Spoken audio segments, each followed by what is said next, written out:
Hello বন্ধুরা, তোমরা সবাই কেমন আছো? আশা করি ভালো আছো। আমি কল্পনা। তো আজকে বিউলির ডাল রান্না করছি। শনিবার, নিরামিষ খাই আমরা শনিবারে।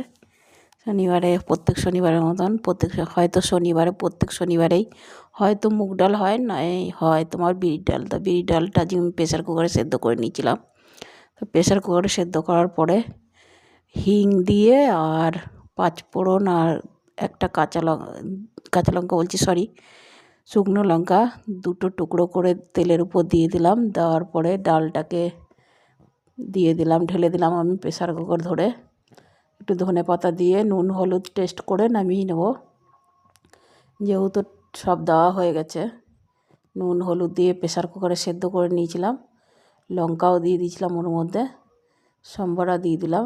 সম্বরা দেওয়ার পরে এই যে আর রান্না করব আজকে আলু পোস্ত। তো পোস্ত করার জন্য আলুটাকে আগে লাল লাল করে তেলের উপর ভেজে নিয়েছি।